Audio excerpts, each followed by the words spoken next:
오늘 본문은 신구약 성경의 첫 번째 책인 창세기의 마지막 부분입니다. 우리가 잘 아는 대로 창세기는 창조, 그러니까 우주의 출생으로 시작해서 부자지간인 야곱과 요셉의 죽음으로 마치고 있습니다. 우주의 출생으로 시작해서 부자의 죽음으로 마무리되는 책이 창세기입니다. 오늘 본문이 속한 창세기 50장은 1절부터 14절까지는 야곱의 죽음이 소개되어 있고, 그리고 마지막 우리가 함께 읽은 22절부터 26절까지는 그의 아들 요셉의 죽음 이야기로 마무리되고 있습니다. 야곱의 죽음과 요셉의 죽음은 여러 면에서 평행을 이루고 있습니다. 두 사람은 구약 성경에서 참 드물게 볼 수 있는 일인데 죽어서 그 시신이 향처리가 됩니다. 그리고 또 죽음을 앞에 두고 두 사람의 유언, 그 맹세가 소개되고 있습니다. 그리고 또 재미있는 것은 야곱의 시신을 향처리하는데 40일이 걸렸다 이야기를 하고 있고요. 그리고 또 이 곡을 하는 기간이 70일인데 이 둘을 더해보면 110이 됩니다. 그런데 요셉이 110년을 살고 죽게 되는 것이죠. 그러니까 이런 여러 가지 연결점들을 우리에게 제시해 주는 것은 요셉의 이 장래 이야기, 요셉의 죽음 이야기를 읽으면서 그 아버지 야곱의 죽음 이야기의 조명하에서 읽도록 우리를 인도하고 있다, 이렇게 생각해 볼 수가 있겠습니다. 오늘 본문이 22절부터 26절까지 여러분들 참 많이 읽으셨을 텐데요, 좀 독특한 면이 있습니다.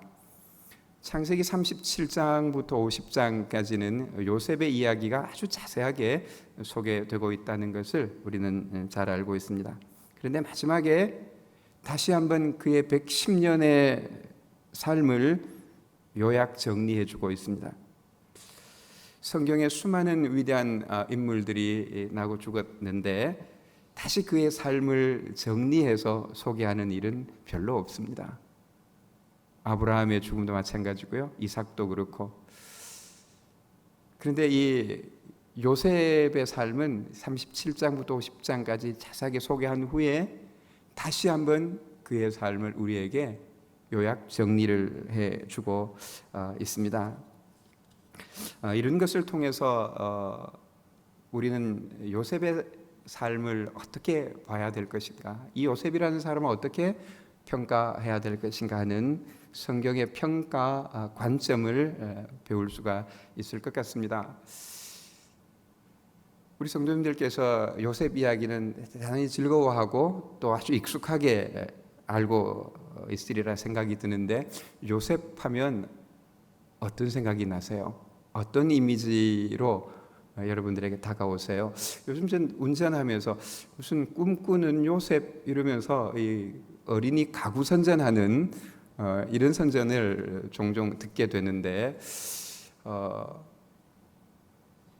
꿈꾸는 요셉 가구, 책상, 침대, 이것을 만들어 파는 사람이 생각하는 이 요셉은 어떤 사람이었을까 한번 생각해 보게 되는데, 오늘 본문 22절부터 26절까지를 통해서 우리가 요셉을 어떻게 바라보며 평가해야 할 것인가 하는 것을 성경은 우리에게 제시해 주는 것 같습니다.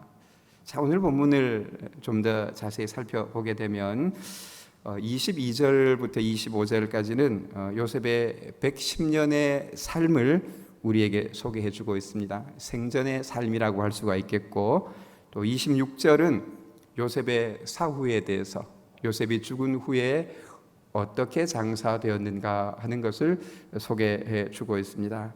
이것을 조금 더 자세하게 한번 나누어 보면 22절을 보면 요셉은 110살을 살았다, 이렇게 말씀해 주고 있습니다. 그리고 26절은 요셉이 110세에 죽었다라고 이야기를 해주고 있습니다. 그래서 그의 삶과 그의 죽음을 우리가 한번 비교하면서 살펴보면 여러 가지 유익이 있으리라 생각합니다. 그리고 23절은 요셉의 삶에 대해서 우리에게 소개해 주고 있습니다. 3대를 양육했다라고 이야기해 주고 있고, 그리고 24절, 25절은 요셉이 남긴 그 말을 우리에게 소개해 주고 있습니다. 요셉이 얼마나 많은 어록을 남겼을까요? 그는 당대 지혜자였습니다. 그야말로 애굽의 구원자였습니다. 그가 많은 어록들을 남겼을 텐데, 마지막으로 24절과 25절은 그가 임종시에 남긴 그 말을 기록해서 우리에게 소개를 해주고 있습니다. 그러니까 22절은 요셉의 생애, 삶이라고 할 수가 있겠고, 26절은 그의 죽음, 그 다음에 23절은 그의 삶이고, 24절과 25절은 그의 말이라고 생각을 해볼 수가 있겠습니다. 우리는 22절부터 25절까지 요셉의 삶에 대한 소개와 26절 그가 죽었을 때 그 묘사를 한번 비교해 볼 필요가 있는데요. 어떤가요? 요셉의 생애는 대체적으로 사적인 부분에 초점이 맞춰져 있습니다. 그런데 그의 사후는 매우 공적인 장례식으로 묘사되고 있습니다. 먼저 한번 26절을 거꾸로 한번 보시죠. 요셉이 110세의 죽음에 그들이 그의 몸에 향재료를 넣었다라고 말씀합니다. 이거 우리가 그냥 잠깐 읽고 넘어가기가 쉬운데요. 이 말씀은 요셉이 죽었을 때 그 시신이 부패하지 않도록 향 처리를 했다는 그런 이야기죠. 쉽게 이야기해서 미라 처리를 했다, 이렇게 생각을 해볼 수가 있겠습니다. 근데 구약 성경을 읽으면서 한 사람이 죽어서 그 시신이 미라 처리가 된 경우를 읽어보신 적이 있으세요? 딱 두 경우입니다. 요셉의 아버지 야곱이 죽었을 때 그랬고, 또 그 아들 요셉이 죽었을 때 미라 처리가 되는 겁니다. 우리가 요셉의 이 장래 이야기를 요셉의 아버지 야곱의 장래 이야기의 조명하에서 읽어보면 유익이 있습니다. 26절은 대단히 짧게 넘어가고 있지만, 그런데 50장 2절부터 3절까지를 우리가 보게 되면 이 미라 작업은 전문 의사가 시행을 하게 됩니다. 그리고 40일이 걸립니다. 요셉도 야곱에 준해서 우리가 한번 생각을 해본다면 그도 한 40일 정도 미라 처리를 했을 것이다 생각해 볼 수 있습니다. 그리고 아버지 야곱이 죽었을 때 70일을 온 애굽이 곡을 했습니다. 그리고 그 장례식을 치를 때 바로를 제외하고는 모든 대신들이 다 함께 그 장례식에 참여하고 있습니다. 요셉이 죽었을 때는 어땠을까요? 그야말로 요셉의 죽음은 국장 수준으로 거행이 되었을 것이다. 우리가 이렇게 생각을 해볼 수가 있을 것입니다. 26절은 아주 짧지만 애굽이라는 국가가 나서서 요셉의 공로와 그 지위를 인정해주고 감사하는 그 장례를 치러줬다, 이렇게 생각해 볼 수 있습니다. 국가의 공적 대사로 요셉의 장례식은 거행이 되었던 겁니다. 그런데 오늘 요셉의 110년의 삶에 대한 묘사는 대단히 개인적이라는 것을 우리가 발견하게 됩니다. 22절을 보면 그의 아버지의 가족과 함께 애굽에 거주하였다. 딱 이 한마디로 지나가고 있습니다. 사실 이 말씀을 제 성경 원어로 한번 읽어보면 이렇습니다. 요셉은 애굽에서 살았습니다. 이렇게 시작하고 마지막은 요셉은 110년을 살았습니다. 그리고 그 중간에 그와 그의 아버지의 집이 딱 이렇게 나옵니다. 요셉이 어디서 살았는가, 몇 년을 살았는가, 그리고 어떻게 살았는가를 아주 중간에 두면서 부각을 시켜주고 있습니다. 한번 생각해 보십시오. 죽어서는 나라가 나서서 국가적인 장례식을 치러준 이 한 사람이 110년을 살 동안에는 그의 아버지의 집과 함께 살았다. 이런 이야기를 들려주고 있습니다. 참 이상한 것이죠. 요셉은 공인이었습니다. 그는 애굽의 총리였습니다. 나라를 기근에서 구원했습니다. 국가의 토지제도도 구축했고, 그리고 내무와 외무, 국방, 국가 전체를 경영한 애굽의 실세 총리였습니다. 애굽의 바로도 그를 높여주었습니다. 그에게 모든 것을 맡겼습니다. 이 사실이 37장부터 50장까지 자세히 기록이 되어 있습니다. 그런데 오늘 본문 22절 보면 요셉의 신분에 대해서 한마디도 이야기하지 않습니다. 총리라는 이야기 하지 않습니다. 그는 나라를 구원했다.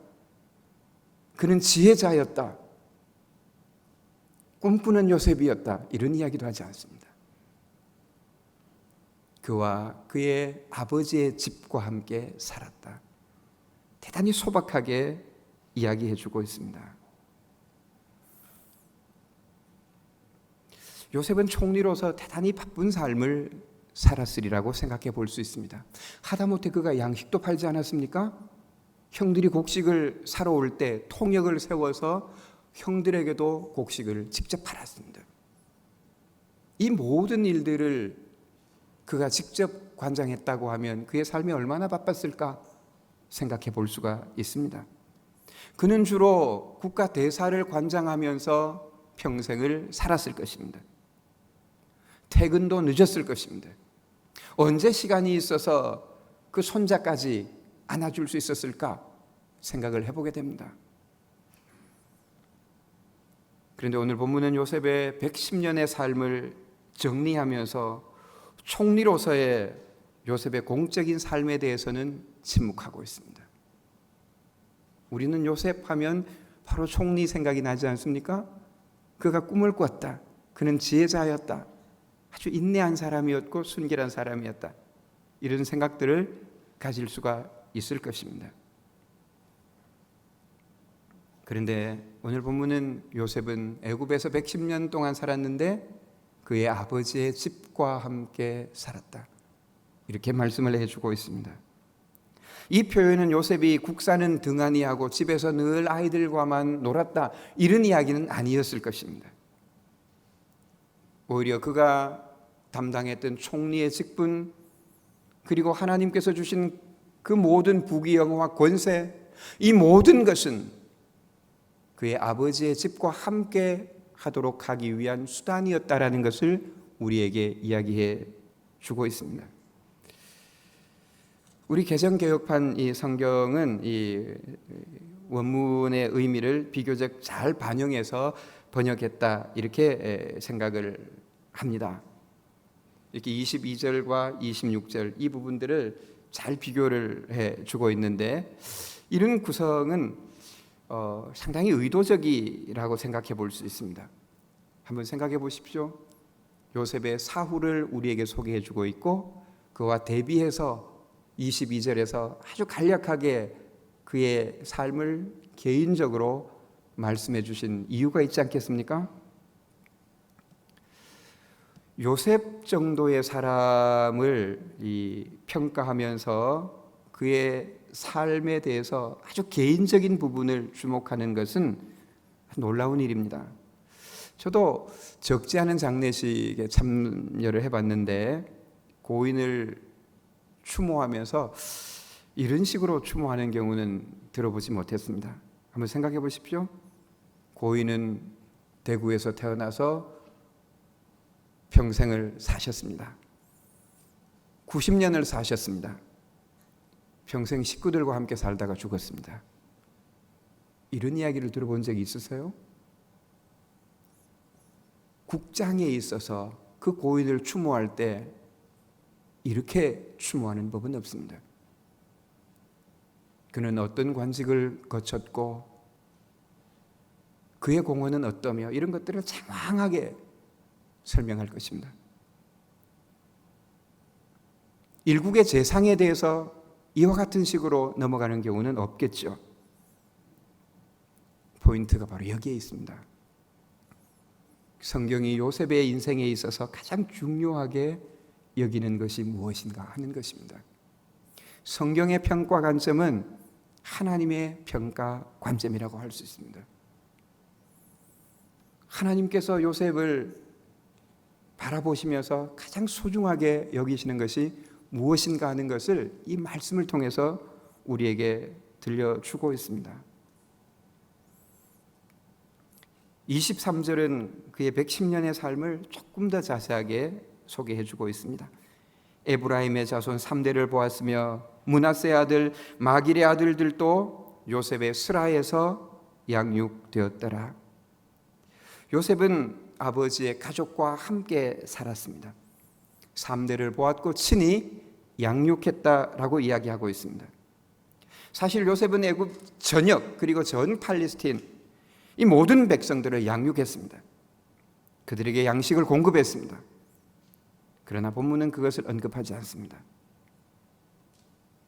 오직 평생을 에브라임 므낫세 3대를 양육한 것에 주목하고 있습니다. 에브라임과 므낫세는 요셉 지파입니다. 요셉의 두 아들이지요. 그런데 요셉 대신에 하나님의 지파가 됩니다. 이건 우리가 잘 알고 있는 부분이지요. 요셉은 한평생 하나님의 지파를 양육했다. 이렇게 성경은 이야기해주고 있다. 이렇게 볼 수가 있겠습니다. 하나님께서 요셉을 가장 높이 평가하시는 것은 그가 그의 아버지의 가족과 함께 지냈다라는 것입니다. 그리고 하나님의 지파를 양육했다라는 이것을 하나님께서 가장 귀하게 여기십니다. 하나님께서 요셉에게 그 큰 꿈을 주신 목적이 무엇일까요? 애굽에 팔려가게 하시고 온갖 고초를 겪게 하시고 약관 30세의 총리가 되게 하신 그 목적이 무엇일까요? 그것은 하나님의 백성을 구원하고 그 백성을 양육하도록 하기 위함입니다. 이 목적을 이루기 위해서 하나님께서 요셉에게 주신 수단이 총리였습니다. 꿈이었고 지혜였습니다. 권세였고 부귀영화였습니다. 이 모든 것들은 하나님의 백성들을 양육하기 위해서 하나님께서 요셉에게 주신 수단에 불과합니다. 오늘 본문은 요셉의 삶을 평가하면서 그 수단에 대해서 한마디도 이야기하지 않고 있습니다. 그가 그 수단들을 선용해서 목적을 잘 수행했음을 우리에게 이야기해주고 있는 것이죠.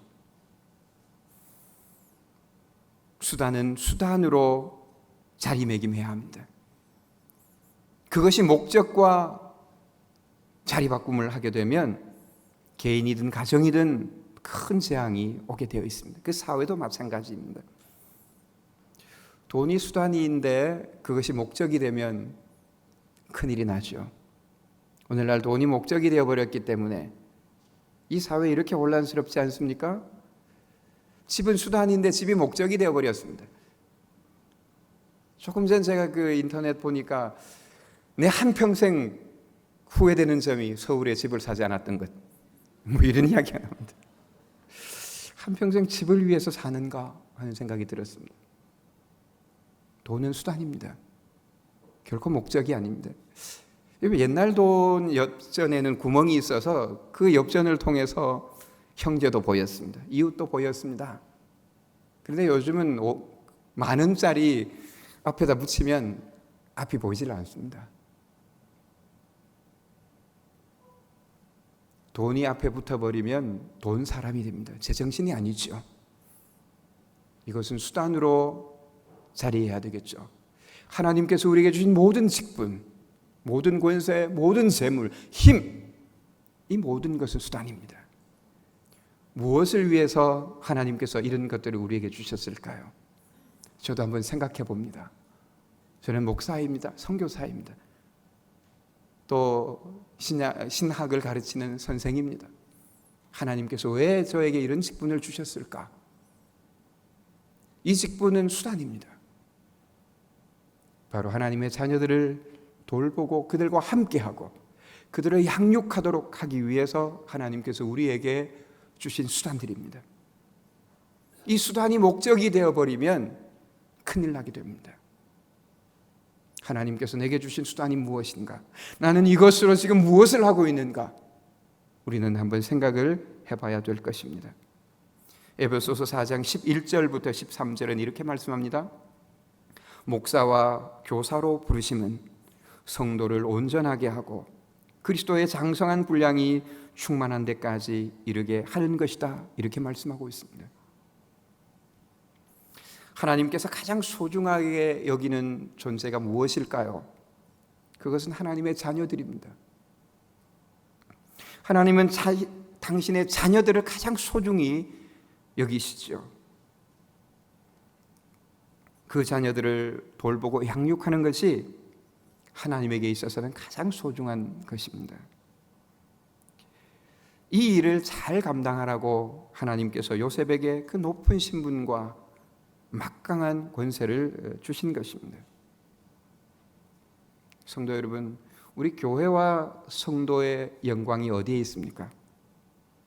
우리의 영화로움이 어디에 있습니까? 그것은 바로 우리가 하나님의 자녀들과 함께하는 것, 그리고 하나님의 자녀들을 양육하는 데 있습니다. 세상 사람들이 우리를 알아주지 않을 수 있습니다. 누가 우리를 알아줍니까? 그러나 하나님께서 가장 소중하게 여기는 존재들이 하나님의 자녀 아니겠습니까?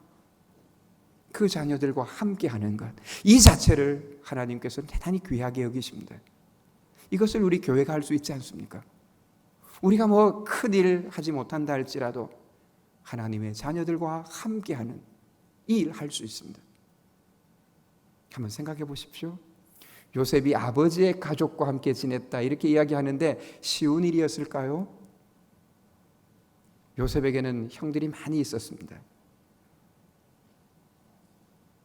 형들이 요셉에게 잘 대해주지 않았습니다. 죽이려고 하였습니다. 그를 팔기까지 하지 않았습니까? 늘 구박했을 것입니다. 그런데 요셉은 그것이 하나님의 뜻을 이루기 위한 하나님의 수단이었다는 사실을 알고 그 형들을 양육합니다. 내가 여러분들을 돌보겠습니다. 그런 이야기를 합니다. 쉬운 일이 아니었을 것입니다. 형들이 나를 팔았다는 그것이 늘 생각났을 것입니다. 그걸 어떻게 잊을 수가 있을까요? 그렇지만 그는 아버지의 가족과 함께 살았습니다. 그들을 용납했습니다. 그리고 그들을 양육했습니다. 이 일 우리 교회가 할 수 있지 않습니까? 우리는 하나님의 자녀들과 함께하는 하나님의 교회들입니다. 그리고 오늘 한 30여 명의 우리 청년들이 아주 특송을 했는데요. 수요일부터 수련회가 있다고 그러죠. 이들을 양육하고 또 그 아르떼를 양육하는 이 일 우리 교회가 맡은 사명 아니겠습니까? 이건 놀라운 일입니다. 교회의 영광이 바로 여기에 있습니다. 천지를 창조하신 하나님께서 보실 때 가장 소중한 일이 바로 이 일입니다. 하나님의 백성과 함께하는 것, 내 형제들이 힘들 때 그 옆에 있어주는 것, 함께 밥 먹고 함께 눈물 흘리고 함께 웃는 삶을 함께 나누는 것, 이것을 하나님은 대단히 귀하게 여기십니다. 그리고 하나님께서 내게 주신 것들을 사용해서 하나님의 자녀들을 양육하는 이것을 하나님은 귀하게 여기십니다. 그리고 이 일을 잘 감당할 때 하나님께서는 이 일을 더 잘 하라고 더 좋은 수단들을 주실 것입니다. 제가 선교지에 있을 때 저를 위해서 기도해 주시던 집사님들이 있었습니다. 세 가정이 자녀 셋을 저희 집에 보냈습니다. 그 이후로부터 매일 한국에서 전화가 왔습니다. 선교사님 이렇게 이야기하지는 않았겠죠? 선생님 필요한 게 있습니까? 무엇이 필요합니까? 매일 전화해서 잘 있냐고 묻습니다. 부모들이 제가 보고 싶어서 전화했겠습니까? 아니죠. 제가 필요한 것을 물었지만 자식들에게 쓸 것을 물은 것이죠. 부모의 마음은 자식이 있는 곳에 따라가게 되어 있습니다. 부모의 마음은 자식이 가 있는 곳에 함께 가는 것입니다. 내 자녀를 잘 돌봐주세요. 필요한 것들을 보내는 것 아니겠습니까? 이건 우리 모두의 마음입니다. 제가 엘리베이터를 타고 오르락내리락 할 때 아이들을 종종 보게 됩니다. 엄마가 이 아이들을 데리고 가는 아이가 너무 이쁩니다. 어떻게 이렇게 잘생겼네 하면 한 사람도 싫어하는 걸 못 봤습니다. 어떤 부분은 이렇습니다. 매일 듣는 이야기인데 또 들어도 좋습니다. 이런 이야기를 합니다. 그렇죠? 내 자녀 잘생겼다 하고 내 자녀 괜찮다 하면 싫어할 부모가 없습니다. 내 자식에게 따뜻한 밥 한 그릇 대접해주는 이 사람 잊을 수 있을까요? 반대로 내 자녀를 지어박으면 어떻게 되겠습니까? 그 집과 원수가 되겠죠. 똑같습니다. 하나님에게 있어서도 가장 소중한 존재가 하나님의 자녀들입니다. 우리들입니다. 교회는 하나님의 자녀들이 모이는 곳입니다. 그리고 이 하나님의 자녀들이 함께하는 곳입니다. 그 가운데서 하나님의 자녀들을 양육하는 곳이 바로 교회입니다. 그러기에 하나님의 관심은 우리 교회에 있습니다. 우리에게 있습니다. 목회자의 영광이 바로 여기에 있다고 생각합니다. 제가 선교지에 있으면서 이 사건을 이후로 정신이 바짝 들었습니다. 하나님의 자녀들을 잘 먹여야 되겠다.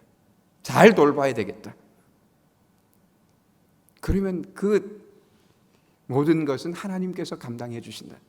그런 확신이 있었습니다. 하나님께서 우리에게 주신 모든 것은 하나님의 자녀들을 위한 것입니다. 그들과 함께하는 것이고 그들을 양육하기 위한 것이다라는 것 우리가 늘 생각해야 될 것입니다. 자, 이제 우리가 한번 요셉의 말을 들어볼 차례가 되었는데요. 24절과 25절이 그의 말입니다. 요셉은 아버지의 집과 함께 했고 그들을 양육했습니다. 그런데 이 말씀을 통해서 요셉이 어떻게 그들을 양육했는가 하는 것을 우리에게 보여주고 있습니다. 24절과 25절은 비슷한데 조금 차이가 있습니다. 24절은 형제들에게 한 말이고 25절은 이스라엘 자손들에게 맹세하게 합니다. 두 절은 요셉이 임종 때 한 말이 아닌가 싶습니다. 24절에 나는 죽을 것이다 이렇게 말하고 또 두 절에서 요셉은 하나님이 당신들을 돌보고 돌보실 것이다 이렇게 위로하고 있습니다. 형제들은 아버지 야곱이 돌아가셨을 때 요셉을 무서워했습니다. 왜냐하면 자기가 지은 죄가 있으니까요. 이거 요셉이 우리에게 원수를 갚지는 않을 건가 늘 두려웠을 것입니다. 그런데 요셉은 형님들 두려워하지 마십시오. 내가 여러분들을 기르겠습니다. 이런 이야기를 합니다. 그런데 이제 요셉이 죽게 되었을 때 그 형들은 다시 두려워합니다. 요셉이 죽으면 누가 우리를 돌볼 것인가? 이것은 요셉의 형들에게 있어서 아주 심각한 문제 아니었을까요? 요셉 때문에 평생을 잘 살지 않았을까요? 그런데 이 요셉이 죽고 나면 우리는 어떻게 될 것인가? 두려움이 있었을 것입니다. 사실 이런 두려움은 지금 우리에게도 있습니다. 누가 나를 도와줄 수 있을 것인가? 누가 나를 보호해 줄 수 있을 것인가? 이게 우리의 기도의 제목 중에 하나입니다. 이때 요셉이 어떻게 이야기합니까? 하나님이 당신들을 돌보고 돌보실 것입니다. 하나님께서 여러분들을 반드시 돌보실 것입니다. 이렇게 위로해 줍니다. 하나님이 하나님의 백성들을 돌보시는 분이십니다. 이것을 요셉은 그의 삶에서 경험했습니다. 그 형들 아주 호랑이 굴 같았던 그 형들 밑에서 하나님이 그를 보호해 주셨습니다.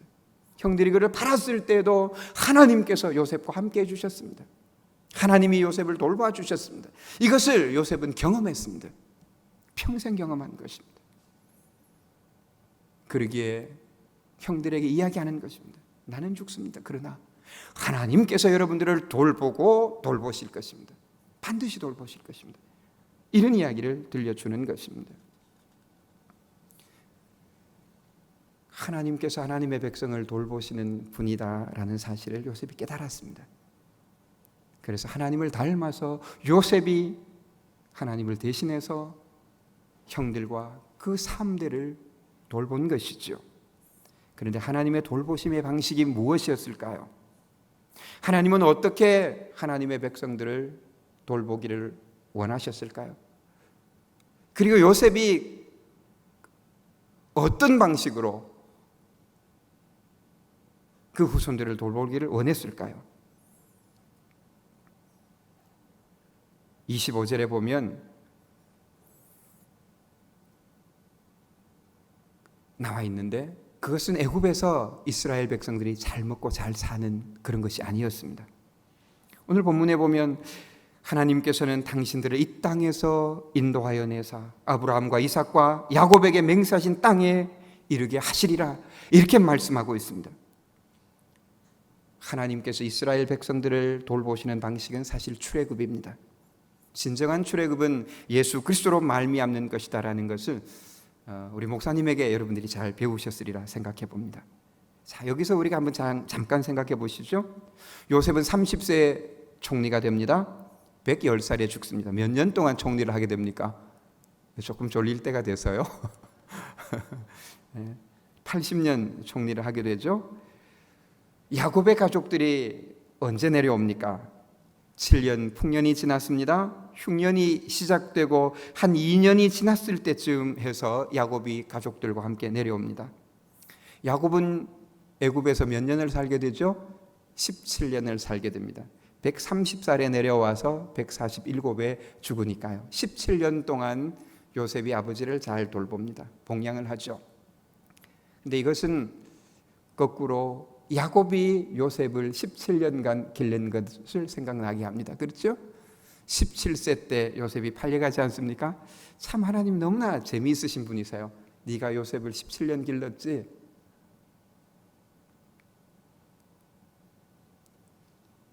요셉으로 하여금 17년을 아버지를 모시게 합니다. 이스라엘 자손들은 근 70년이 지나가게 됐습니다. 한번 생각해 보십시오. 이스라엘 백성들이 그 척박한 가나안 땅에서 대제국 애굽으로 내려왔습니다. 가장 비옥한 땅에서 70년을 살게 됐습니다. 대제국이었고 선진국이었습니다. 이런 나라에서 70년을 지나게 됐습니다. 3대가 태어났습니다. 그러면 어떻게 됐을까요? 그들은 서서히 애굽 문화에 젖어들었을 것이고 애굽어를 익혔을 것이고 그 문화를 익혔을 것입니다. 그 학문들을 익혔을 것입니다. 거의 애굽 사람이 되지 않았을까요? 당대 최고의 나라 대제국에서 그들은 실세 총리의 보호함을 받으면서 살았습니다. 거의 애굽 사람이 되지 않았을까 생각해 봅니다. 제가 저희 아이들과 함께 북경에 갔을 때 한 3, 4년 지나자 이 아이들이 북경 생활에 어느 정도 적응을 하는 것을 보았습니다. 근데 그때 제가 이 공안에 이제 호출을 몇 차례 받게 됐습니다. 저희 신분을 자세히 묻고 아주 조사를 여러 시간 했습니다. 그때 드는 생각이 지금 내가 여기서 나가게 되면 우리 아이들은 어떻게 될까 하는 이런 생각이었습니다. 겨우 나라를 바꾸어서 이제 살만하니까 또 나가는구나 그런 생각이 들었습니다. 저희 아이들은 사춘기도 하지 않았습니다. 말을 모르기 때문에요. 사춘기도 못합니다. 국가를 바꾸면 언어를 바꾸면 사춘기가 없습니다. 말을 무슨 할 줄 알아야 사춘기도 있지요. 겁이 났기 때문에 여기서 이렇게 살아야 되는가? 정신 차리지 않으면 이거 큰일 나겠구나. 한국말도 제대로 못하겠고 중국말도 제대로 못하는 아무것도 제대로 못하는 사람이 되겠구나. 이런 생각을 갖게 되는 것이죠. 서서히 이 아이들이 중국 문화를 익히고 언어를 익히고 그런데 조금 더 시간이 지나면 어떻게 될까요? 한 대가 지나고 두 세대가 지나게 되면 어떻게 될까요? 거의 중국 사람으로 살게 되지 않을까요? 김창규가 한 번씩 중국 국가를 부릅니다. 애국가는 생각이 잘 안 나나 봐요. 중국 국가는 입에 붙었거든. 왜냐하면 초등학교를 보냈기 때문에, 늘 불렀기 때문에 그게 입에 붙은 거죠. 중국 국가를 부르는 한국 아이를 한번 생각해 보십시오. 이해가 되겠습니까?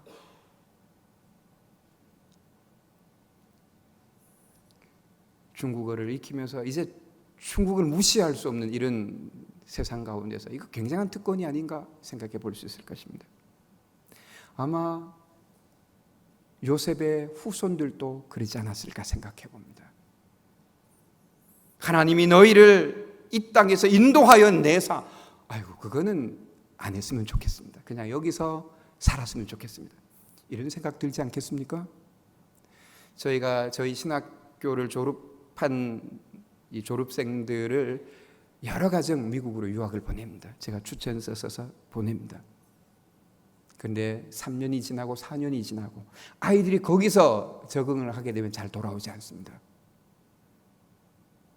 미국 사람으로 살기를 원하고 있습니다. 잘 돌아오려고 하지 않습니다. 그런데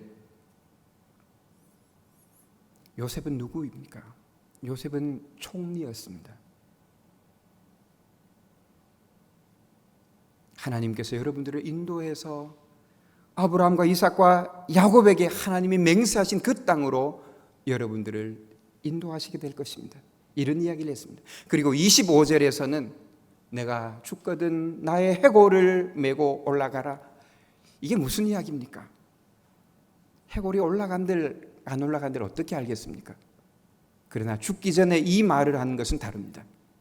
그것은 이런 것입니다. 나는 애굽에서 총리였지만, 애굽에서 나는 쌀과 애굽의 물을 마시고 살았지만 나는 애굽 사람으로 살지 않았다는 이야기입니다. 나는 하나님의 백성으로서 하나님이 약속해 주신 그 약속의 땅을 늘 바라보면서 살았다라는 것을 그 후손들에게 들려주는 것입니다. 가장 중요한 양육은 그가 누구인가, 그 정체성을 가르쳐 주는 것입니다. 여러분, 우리가 이 땅을 살아가다가 보면 이 세상에 깊숙이 빠져들어서 자기도 모르게 이 세상 사람이 되기가 쉽습니다. 제가 요즘 이 뉴스들을 보면 얼마나 화가 막 나는지 몰라요. 제가 뭐 그냥 그 사람이 되는 것 같고 해서 이 목사가 좀 조심해야 되겠는데 이런 생각이 듭니다. 함께 화내고 함께 기뻐하고 이렇게 살다가 보면 이 세상 사람들과 전혀 다를 바 없이 세상 사람들이 관심하는 것에 관심하면서 세상 사람들이 목적하는 것을 목적으로 삼아 살기 쉽겠다, 이런 생각이 듭니다. 우리 자녀들 이 땅에서 잘 가르치고 좋은 교육 시키고 좋은 직장 얻게 하고 그 다음은요, 이것이 전부가 아니죠. 잘 먹이고 잘 길러야 되겠죠. 그러나 중요한 것은 내가 누구인가를 가르치는 것입니다. 우리가 이 땅에서 살지만 이 땅에서 나는 곡식과 물을 마시고 먹고 살지만 그러나 우리는 이 땅 사람이 아니죠. 우리는 이 세상에 묻힐 존재들이지만 그러나 우리는 이 세상 사람이 아닙니다. 하나님 나라 백성입니다. 하나님의 나라 백성으로 이 땅을 살아가는 것입니다. 그 하나님 나라를 바라보며 우리가 살아가는 이것이 진정한 양육입니다. 단순히 먹이고 가르치는 것이 아닙니다. 하나님의 자녀임을 깨닫게 하고 그 하나님의 자녀로서 하나님의 말씀을 마음에 늘 새기면서 하나님의 약속의 말씀을 부여잡고 이 땅을 살도록 가르치는 이것이 바로 참된 양육이 되겠습니다. 출애굽은 요셉이 죽은 지 한 350년 이후에 실현됩니다. 그 먼 미래를 요셉은 내다보고 살았습니다. 그 가나안 땅이 좋은 추억으로 남지는 않았을 것입니다. 형들에게 얻어맞고 팔려왔던, 그죠? 팔림을 받았던 이런 땅이었습니다. 그 땅이 그렇게 좋은 추억이 아니었을 것입니다. 그렇지만 하나님의 약속이었기 때문에, 하나님의 약속의 땅이었기 때문에 그 땅을 늘 바라보면서 살았던 것입니다. 하나님의 말씀을 평생을 마음에 간직하고 살았습니다. 요셉은 총리였습니다. 부귀영화를 누렸습니다. 그러나 그는 자신이 하나님의 사람이라는 사실을 한순간도 잊지 않았습니다. 그리고 그 사실을 하나님의 자녀들에게 가르친 것입니다. 여러분, 우리가 이 땅을 살면 얼마나 살 수 있을까요? 이 땅에서 누릴 수 있는 것이 얼마나 있을까요? 별로 없는 것 같습니다. 우리에게 있어서 가장 소중한 것이 무엇일까? 우리가 한번 생각해 봐야 될 것입니다. 하나님께서는 110년의 요셉의 삶을 요약 정리하시면서 그의 전체 삶을 아주 보드라운 채 위에다 놓고 치신 것 같아요. 그리고 그 아래 금가루가 내려앉았는데 그것이 무엇일까요? 그것은 바로 모든 수단들을 동원해서 하나님의 백성들과 함께하는 삶을 살았고 그 백성들을 양육하는 삶을 살았습니다. 하나님이 이것을 가장 소중하게 여기신 것입니다. 저는 한 번씩 교회에 설교하러 이렇게 가면 교회가 너무나 감동이 돼요. 이 교회를 많은 분들이 기도로 지켰겠구나, 무릎으로 지켰겠구나. 교회가 그냥 되는 것이 아니거든요. 애가 그냥 큽니까? 저희 어머니가 늘 애 하나 키우는데 똥가루 서말이라 그랬습니다. 그렇죠? 교회가 하나님의 백성을 양육하는 것이 쉬운 일입니까? 그렇지 않습니다. 그렇지만 이 일을 하나님의 교회가 하고 있습니다. 연세 높으신 장로님들, 권사님들의 기도로 저희가 왔고요. 우리의 무릎으로, 우리의 헌신으로 우리의 자녀들이 또 크게 될 것입니다. 하나님은 우리가 하나님 앞에 섰을 때 이것을 보실 것입니다. 우리가 이 땅에서 어떤 직분을 가졌는가 하나도 중요하게 여기지 않으실 것입니다. 너는 하나님의 자녀들과 함께 하였는가, 그리고 하나님의 백성들을 양육하였는가, 이것을 통해서 우리의 삶을 평가하시게 될 것입니다. 창세기는 창조로 시작해서 요셉의 죽음으로 마칩니다. 우주의 출생으로 시작해서 우주에서 가장 소중한 존재인 한 사람의 죽음으로 마무리가 되고 있습니다. 우리는 창세기 시작과 끝이 상당히 멉니다. 50장이나 되니까요. 그런데 유대인들은 이 성경을 읽는 방식이 있었습니다. 5경을 한꺼번에 읽었는데 창세기부터 신명기까지 다 읽고 나면 다시 바로 창세기로 넘어옵니다. 그래서 신명기 가장 마지막 부분과 창세기 아주 첫 번째 부분이 많이 연결이 됩니다. 이와 같은 방식으로 우리가 창세기를 한번 읽어보십시다. 요셉의 죽음 이야기를 마치고, 읽는 것을 마치고 바로 창세기로 넘어가 봅니다. 창세기 1장은 하나님이 창조주로 등장하십니다. 그리고 하나님은 평가하시는 분으로 소개되고 있습니다. 빛이 있으라, 그 빛을 보시니 보시기에 좋았더라, 보시기에 좋았더라, 좋았더라 계속 나옵니다. 하나님은 평가하시는 분이십니다. 하나님이 우리 인생을 보실 때 보시기에 좋았더라 라고 평가해 주실 인생은 어떤 인생일까요? 그리고 그 평가는 이 세상 사람들이 하는 것이 아닙니다. 우리는 늘 이 땅을 살아가면서 평가받고 있습니다. 좋은 평가를 받기를 위해서 노력하고 있습니다. 친구들에게도 좋은 평가를 받기를 원하고, 학교에서도 또 국가에서 좋은 평가를 받게 되면 그 삶이 달라질 수 있습니다. 그런데 이 요셉의 평가는 누가 하시는 것입니까? 일국의 대통령입니까? 그렇지 않습니다. 천지를 창조하신, 말씀으로 천지를 창조하신 그 하나님께서, 창조주 하나님께서 평가를 하시는 것입니다. 하나님께서 이렇게 평가해 주시면 되는 것 아닙니까? 그 누가 알아주지 않더라도 창조주 하나님, 이 우주의 주인 되신 하나님께서 이렇게 평가해 주시면 그 평가 끝나는 것 아닙니까? 우리가 하나님께서 우리를 어떻게 평가하실까를 알아야 우리도 우리 삶을 준비할 수 있지 않습니까? 학생들이 선생님이 어떻게 시험 문제를 내는가를 알아야 시험 준비를 할 수 있는 것처럼 요셉의 마지막 삶을 통해서 하나님은 요셉을 어떻게 평가하시는가 우리에게 보여주고 있습니다. 이것은 우리를 향하신 하나님의 평가 관점도 동일하다는 것을 보여줍니다. 하나님의 백성과 함께하고 그를 양육하여, 그리고 우리가 하나님의 백성임을 늘 기억하면서 하나님의 약속의 말씀을 부여잡고 하늘나라를 바라보며 살아가는 이 삶이야말로 가장 귀한 것임을 우리에게 보여주고 있습니다. 이런 은혜와 축복이 나눔과 섬김교회 모든 성도님들에게 가득하시기를 바랍니다. 기도하겠습니다.